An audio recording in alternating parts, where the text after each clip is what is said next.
Seem to you, just to pick up on Bidisha's analogy with a divorce there, that Britain seems to be the reluctant bride, or bridegroom for that matter, that wants to get out of the marriage, but kind of likes all the benefits that was there in the marriage. Yeah, well, I mean, I think that this whole terminology of marriage, divorce, is sort of wrong in the Brexit scenario because it makes it seem like a very personal, bitter kind of struggle between two people who've fallen out. Now, I think they're actually very reasonable, there's a reasonable case to be made for Brexit. There's a reasonable case that a country with, after all, the fifth largest economy in the world should be in charge of its own fate, should be able to make its own laws and to hold its own parliamentarians responsible for those. So it's not something that came completely out of the blue. After all, Euroscepticism has been hardwired into Britain since, I think, frankly, long before they were even members of the European economic community as it was then.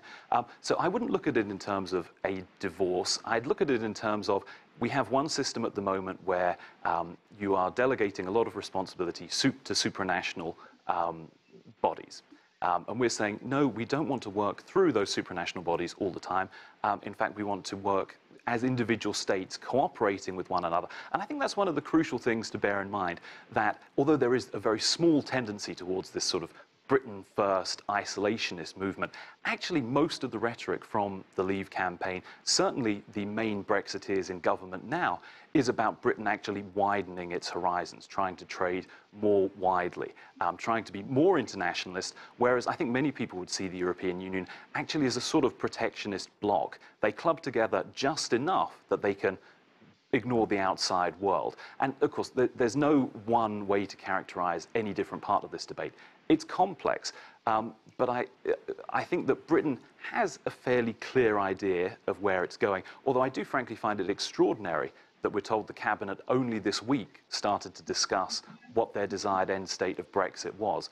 That seems like something that they might have squared away before they entered the negotiations rather than halfway through, but there you go. Right, there has been criticism from the Labour Party because of that very issue. But are you saying then this is an issue of sovereignty? I think it is fundamentally an issue of sovereignty. Yeah. Okay, let me go to George. George, also a big debate in Britain about the date of withdrawal. At present, it's the end of March in 2019, but some members of the British Parliament say they want to be flexible. They could move that if, of course, all the other countries in the EU agree on moving that withdrawal date. Why is the date so important? Well, that's the date that Theresa May is insisted on when she made her Article 50 application. I don't think that the date is really that important, but they are up against this hard deadline.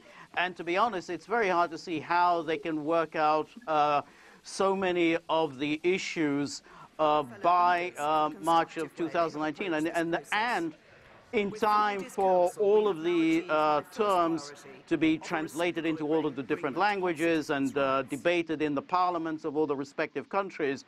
It's just an unrealistic deadline. So what may happen is that they'll fudge it somehow and work out some sort of a deal, and then leave all the rest of the negotiations after March 2019. I do want to take up a point that Tom made. I don't really think that it's a realistic option that Britain can work out these trade agreements with all sorts of countries around the world, because I don't think there are really any such great options. I mean, if you go to, say, try and work out a trade deal with India, that will come with strings attached. One of the strings attached will be something to do with immigration, and that's already a very sore point with Britain, with the levels of immigration from the Commonwealth. So that's not going to be to fly. So I really don't think that there's this huge international option outside of the EU. And while the EU may be a protectionist bloc, it is actually a very significant economic power bloc in the world. I mean, if we think of the United States, we think of China, the EU is really one of the real movers in the world. So I don't quite see it as something that's parochial. I mean, it's a significant economic power. Bidisha, if we look at the Brexit vote, recently the company YouGov conducted a poll for the Times newspaper, and a record high of 47% of people surveyed said they thought it was wrong to vote for Britain to leave the EU. 42% said it was right, and a poll for the Independent newspaper showed sort of a similar result. Is this a case of buyer's remorse here? I think that the YouGov poll results aren't really that telling, because at the end of the day, roughly half of people said one thing and roughly half of people said the other, and the 8% that's in the middle sort of weren't decided or abstained or whatever it is. That's pretty much the same as the result that we got in the referendum. I think that generally speaking, if you don't know what to do as a leader, you don't throw out just anything to a referendum. There has been a bit of a move on my own side, which is the Remain side, to say, okay, let's have a second referendum and do it again. And I am absolutely against that. I think that if there's a second referendum on this, as with the YouGov poll, you're going to get exactly the same result. Instead, we have elected leaders for a reason, and they are supposed to be calm and judicious. So actually, despite all my wishes and hopes that this doesn't happen, because I truly think that Brexit would be a disaster in many different ways, I do still think that we have to take the result of the referendum, the first referendum, and do something with it to move on from it, to try and negotiate, to see if it's possible or not possible at all.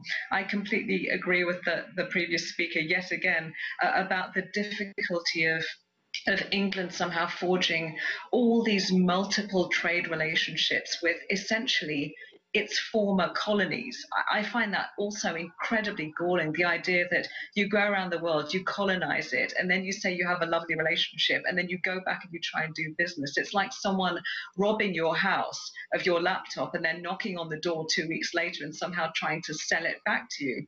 I think the big gamble when Brexit happened was that Theresa May was thinking that she and Donald Trump would be enjoying the special relationship between the UK and America. And of course, that has failed to be strengthened or failed to materialize. And that's why there's a doubt around the international trade relationships and where we're going to be internationally. I think that the best thing would be, whatever happens with Brexit, for the UK to realize that we are now in a multipolar world where the power isn't on the side of the Anglo-American ex-colonizers. I agree with the previous speaker who said that the EU might be a bloc, but there's another way of interpreting the word bloc. It's to say it's a world community that's banded together, and not everybody gets what they want. Yes, there are always vested interests in a world community, but essentially it's workable and it's stable because there are many other forces operating internationally now. Nationalism, extensive civil wars and fragile states, the refugee crisis. We need to work together to deal with all of these to enable peace.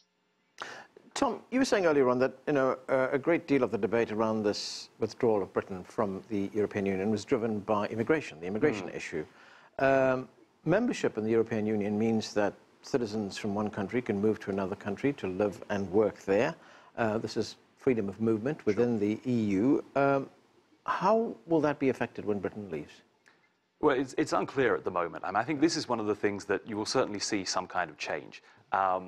Just to follow on what Bidisha just said, I don't see disaster coming after Brexit. I don't see some sort of golden, incredible future either. I think that so much of it depends on the policy choices that the government makes. But strictly on immigration, Britain is still going to take a lot of immigrants, and a lot of them are going to come from Europe purely for reasons of proximity. I mean, certainly if you spend time in London, you'll know so much of our service industry is full of European immigrants doing important work and paying taxes and contributing. So I think that what the government is going to have to make sure of for political reasons is that Britain is somehow in control of those immigration flows and can stop them theoretically if it wanted to, even though in practice I don't think there's going to be a huge shift there. I think the one proposal is that those Europeans who are here stay and those Britons who are in Europe stay.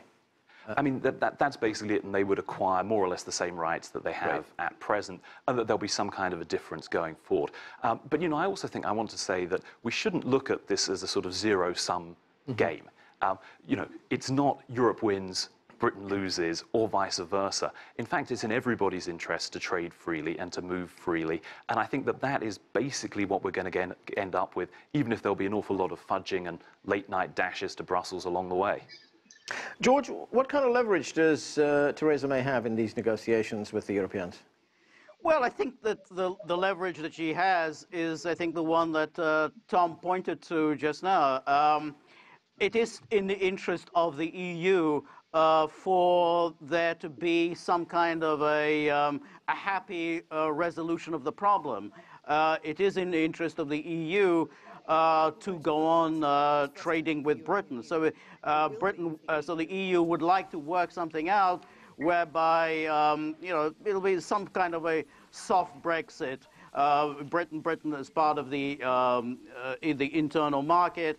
You know, maybe even, you know, the customs union, you know, not something, the Canada plus agreement probably not on the table, but something along those lines is in the interest of everybody. So the leverage that she has is that you know, ultimately the EU wants to do its best to accommodate British desires, right, and does not really want a hard Brexit and some kind of a radical economic break. Okay, we're going to have to leave it there. Thanks to all of you for being with us. That's it for this edition of The Heat. I'm Arnold Naidu in Washington, D.C. Thanks for being with us.